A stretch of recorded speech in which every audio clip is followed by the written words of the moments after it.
जय Hind. Day 10th के part 1 में हमने सीखा present indefinite tense and present simple tense में कैसे बनाते हैं, पहचान क्या है और डू डज कब आता है। तो डे 10th के पार्ट 2 में हम कुछ अलग सीखने जा रहे हैं। देखते हैं, हमने पार्ट 1 में जो सीखा उसी से थोड़ा सा अलग है जो हम सीख रहे हैं। हम ये देखना है, हमने डे 10 के पार्ट 2 में हम क्या सीखेंगे। हमने ये सारा चीज़ सीखा था। पिछली बार हमने सीखा था यहाँ तक don't, I we you they के साथ हम डोंट लगाते हैं तो इसका मतलब होता है मैं नहीं खाता हूँ। आज हम सीखेंगे अगर हम इसको डोंट को हटा देते हैं तो क्या हो जाएगा। अब क्या हो जाएगा, आई ईट मैं खाता हूँ, आई गो मैं जाता हूँ, दे ईट वे खाते हैं, वी ईट हम खाते हैं, यू ईट तुम खाते हो। कहने का मतलब ये है, हमने जो डोंट हटाया था, डोंट जो लगाया था इसका मतलब था नेगेटिव। मैं वो काम नहीं करता हूँ, मैं नहीं खाता हूँ, मैं नहीं पीता हूँ, तुम नहीं खाते हो, तुम नहीं पीते हो, तुम नहीं मदद करते हो, तुम नहीं बुलाते हो, तुम नहीं पूछते हो, तुम नहीं समझाते हो, तुम नहीं समझते हो, ऐसा है। तुम नहीं चाहते हो, तुम नहीं से कहते हो, तुम नहीं बताते हो, तुम नहीं पीते हो, तुम नहीं खेलते हो, ऐसा नेगेटिव था। आज हम देखेंगे पॉजिटिव वर्ड। पॉजिटिव कैसे होता है यहाँ देखते हैं। आई से लेते हैं, आई ईट मैं खाता हूँ, दे ईट वे खाते हैं, वी ईट हम खाते हैं, और यू ईट तुम खाते हो। इसी तरीके से आई गो मैं जाता हूँ, दे गो वे जाते हैं, वी गो हम जाते हैं, और यू गो तुम जाते हो। आप समझ रहे हैं। इसी तरीके से इसको बोलना है। इसमें आई यू वी दे के साथ हम एस का प्रयोग नहीं करेंगे, ये हमने सीख लिया। अब हम आगे देखते हैं। हमने देखा कि प्रेजेंट सिंपल टेंस या इंडेफिनिट टेंस में डू डज इसके हेल्पिंग वर्ब है। डू डज कब आता है, या तो इंट्रोगेटिव शब्द होंगे, या नोट शब्द होगा, या वाक्य क्या से शुरू होगा, या वाक्य के अंत में क्या होगा। ये हमने सीखा और देखा। अब हम इसमें देखेंगे कि इस टेंस में अगर डू है तो यू वी दे आई का प्रयोग होगा। और डू कब आता है ये हम जानते ही हैं कि ये जब होगा तभी डू आएगा। अगर डू नहीं होगा तो इसमें सीधा सा वाक्य हो जाएगा, आई ईट मैं खाता हूँ, दे ईट वे खाते हैं, और इसके साथ वैसे ही सारे वाक्य हो गए करते वाले हैं। हमने जो डे 10th के पार्ट 1 में सीखा, सिर्फ नहीं हटा देना, बाकी सारा वैसा ही रहेगा। अब हम इसको देखते हैं कि अगर हमें इसको थोड़ा सा चेंज करना पड़े तो हम इसको चेंज कैसे करते हैं। हम यहाँ देखते हैं। अब हम देखते हैं,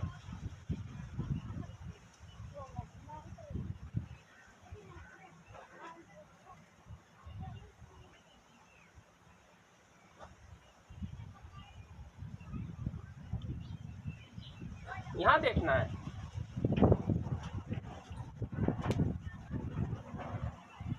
यहाँ हम देखते हैं अगर ही सी और राधा होगा तो क्या फर्क पड़ेगा। यहाँ हमने देखता है कि डज के साथ ही सी और नाम आता है। अगर हमने उसकी जगह ही सी और राधा लिख दिया तो अब वाक्य कैसा बनेगा। तो अब हम देखते हैं अब वाक्य कैसा बनता है। अब पहले हम नाम से लेते हैं, राधा ईट, तो राधा खाती है। तो हमने क्या बोला यहाँ पर कि यहाँ पर डज के साथ ही सी नाम आएगा, लेकिन डज होगा तब। तो यहाँ पर डज तो है नहीं, यहाँ पर डज है नहीं, तो जो ये एस वाला है वो अब इन क्रियाओं में एस लगेगा। कैसे, इसको देखते हैं। ऐसे जैसे ये हो जाएगा एस। अब ये हो गया राधा ईट्स, राधा खाती है, सी ईट्स वह खाती है, और ही ईट्स वह खाती है। आप समझ रहे हैं कैसे होगा। इसी तरीके से होता है राधा स्लीप, राधा सोती है, सी स्लीप्स वह सोती है, और ही स्लीप्स वह सोता है। इसी तरीके से अगर हमें गो को बनाना पड़ेगा तो कैसे बनेगा। तो राधा बोलता है, यहाँ पर एस लगेगा, लेकिन इसमें एस लगेगा नहीं, इसमें एस नहीं लगेगा क्योंकि इसका स्ट्रक्चर अलग है।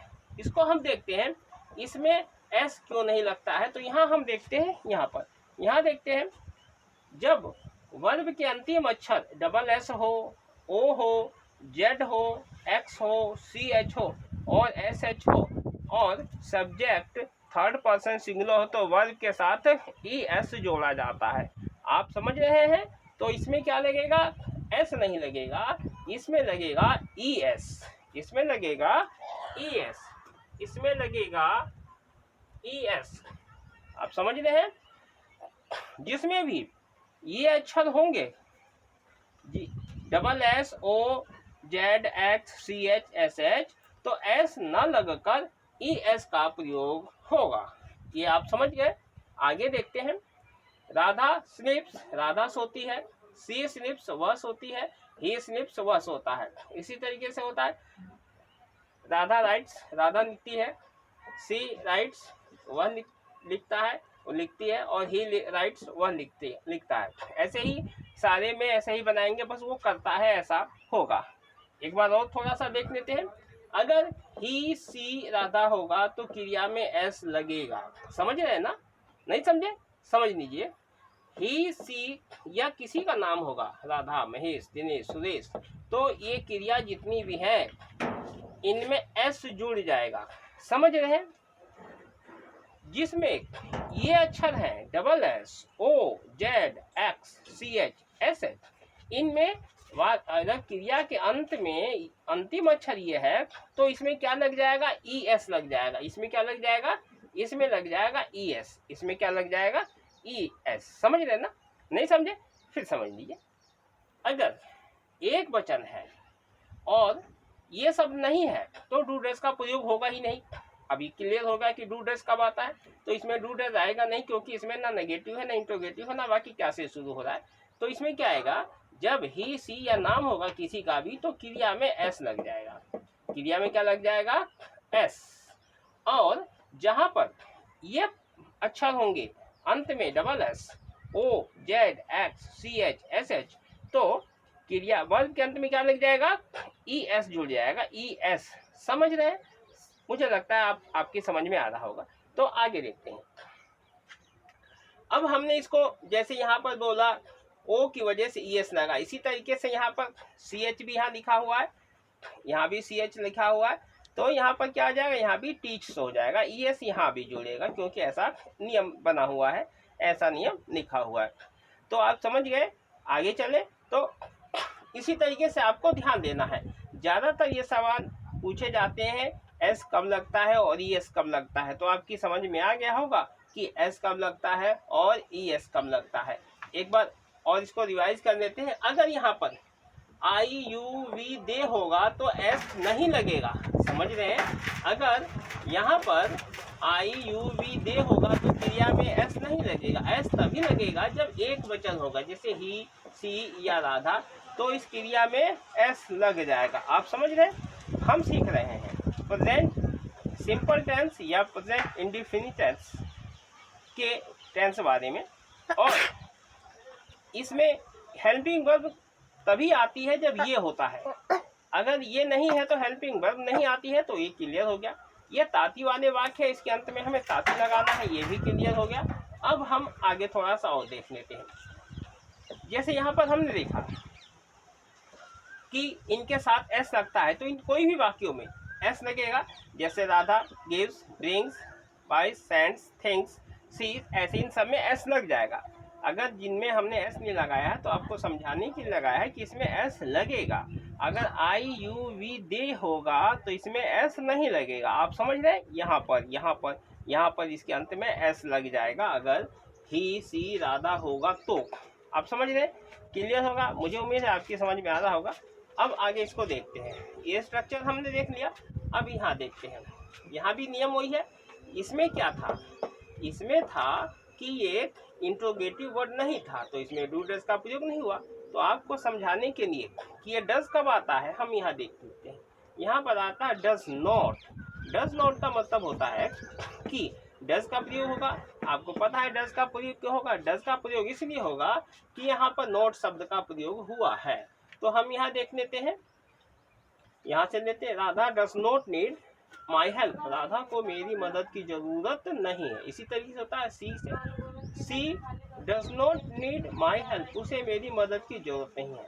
इसी तरीके से ही है, he does not need my help, उसे मेरी मदद की जरूरत नहीं। आप समझिए कुछ ज़्यादा फर्क नहीं है।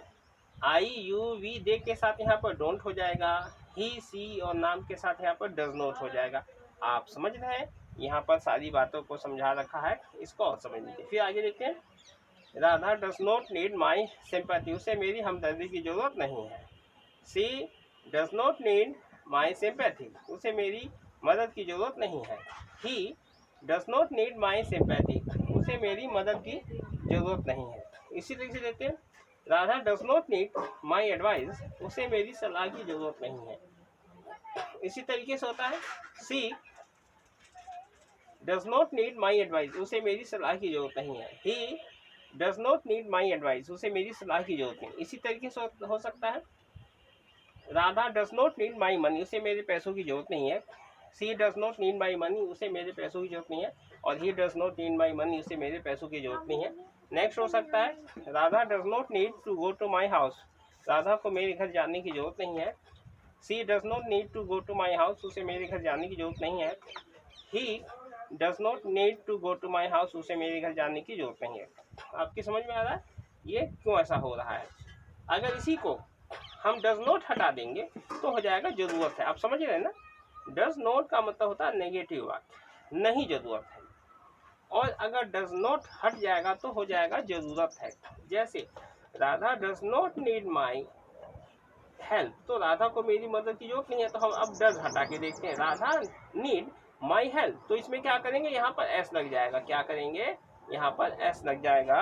अगर जो यहाँ पर ये डज नॉट को हम हटा देते हैं तो यहाँ पर लग जाएगा एस। समझ रहे हैं, यहाँ पर एस लग जाएगा। समझ रहे हैं, Radha needs my help, Radha को मेरी मदद की जरूरत है। समझ में आ रहा है। सी नीड्स माई सिंपैथी, उसे मेरी हमदर्दी की जरूरत है। ही नीड्स माई एडवाइस, उसे मेरी सलाह की जरूरत है। ही नीड्स माई मनी, उसे मेरे पैसों की जरूरत है। और he needs to go to my house, उसे मेरे घर जाने की जरूरत है। इसी तरीके से होता है, Radha needs to come to my house, Radha को मेरे घर आने की जरूरत है। आप समझ रहे हैं ना कि इसको क्या चेंज होगा, यहाँ पर क्या चेंज होगा। तो क्या होगा, यहाँ पर आप डज नॉट से लगाते हैं तो ये एस हट जाएगा। अगर डज नॉट आप हटा देते हैं तो एस यहाँ लग जाएगा। डज होगा तो एस का प्रयोग क्रिया में नहीं करेंगे, अगर डज नहीं होता है तब एस का प्रयोग करेंगे क्रिया में। आपकी समझ में आ गया। इसी को और आगे देखते हैं, Radha does not Radha needs to meet me, Radha को मुझसे मिलने की जरूरत है। Radha needs to learn from me, Radha को मुझसे सीखने की जरूरत है। इसी तरीके से सी से देखते हैं, she needs to teach me, उसे मुझे सिखाने की जरूरत है। She needs to invite me to the party, उसे मुझे शादी में बुलाने की जरूरत है। ही से देखते हैं, he needs to invite me to the party, उसे मुझे पार्टी में बुलाने की जरूरत है। समझ में आ रहा है। इसी तरीके से था, he needs to go to the PM's हाउस, उसे प्रधानमंत्री के घर जाने की जरूरत है। इसी तरीके से होता है, सी से देखते हैं, she needs to play with me, उसे मेरे साथ खेलने की जरूरत है। He needs to ask me, उसे मुझसे पूछने की जरूरत है। इसी तरीके से होता है, he needs me to explain, उसे मुझे समझाने की जरूरत है। आप समझ रहे हैं ना कि यहाँ पर अगर हम शब्द को हटा देते हैं, आई यू वी दे लगाते हैं तो यहाँ से एस हट जाएगा। अगर यहाँ पर आई वी यू के साथ डोंट लगा देते हैं तो वो नहीं करता है, ऐसा हो जाएगा, नहीं खाता नहीं पीता है। अगर यहाँ पर ही सी राधा नाम लगाते हैं तो यहाँ पर क्रिया में एस लग जाएगा। आप समझ रहे हैं ना, क्रिया में एस लग जाएगा। इसी प्रकार से अगर हम यहाँ पर क्या से कहते हैं, क्या वह खाती है, तो यहाँ पर डज आ जाएगा, डज ईट, फिर एस भी हट जाएगा। आप समझ रहे हैं, क्योंकि एस जो है डज में आ गया है। अगर क्या से वाक्य बनेगा, हमने डे 10 के पार्ट 1 में सीखा कि अगर क्या वह खाती है तो डज सी ईट हो जाएगा, एस हट जाएगा। समझ में आ रहा है। इसी तरीके होता है, डज तो यहाँ पर हम समझ गए कि यहाँ पर क्या हटेगा और क्या लेंगे अगर वाक्य क्या से बनेगा तो है? एक बार हम देख लेते हैं यहाँ पर वाक्य को क्या से बनाकर। जैसे हमने यहाँ पर बनाया, हम इसको वाक्य को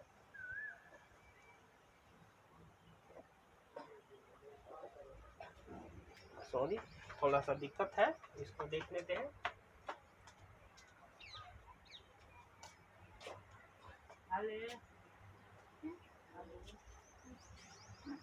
जैसे हमने बनाया डज ही ईट्स, तो यहाँ पर ये एस हट जाएगा।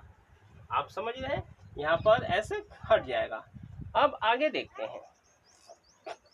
अब हम यहाँ पर आते हैं इसमें, ये हमने देख लिया। अगर हमको इसको बनाना है तो डज, हम इसको भी वाक्य से बनाना है, क्या मुझे उसकी जरूरत है, तो यहाँ पर चेंज हो जाएगा। आगे देखते हैं। यहाँ पर ये हमने पिछले वीडियो में देखा, डोंट नीड योर हेल्प, इनके साथ मुझे तुम्हारी मदद की जरूरत नहीं है। अगर यहाँ पर हम डोंट हटा दिया, हमने आज हमने क्या किया, डोंट हटा दिया, तो आज हो गया आई नीड योर हेल्प, मुझे तुम्हारी मदद की जरूरत है। आई नीड योर सिंपैथी, मुझे तुम्हारी हमदर्दी की जरूरत है। आई नीड योर एडवाइस, मुझे तुम्हारी सलाह की जरूरत है। आई नीड योर मनी, मुझे तुम्हारे पैसों की जरूरत है। I need to go to your house, मुझे तुम्हारे घर जाने की जरूरत है। I need to learn from you, मुझे तुमसे सीखने की जरूरत है। I need to teach you, मुझे तुम्हें सिखाने की जरूरत है। I need to meet her, मुझे उससे मिलने की जरूरत है। I need to invite her to the wedding, मुझे उसे शादी में बुलाने की जरूरत है। I need to invite her to the party, मुझे उसे पार्टी में बुलाने की जरूरत है।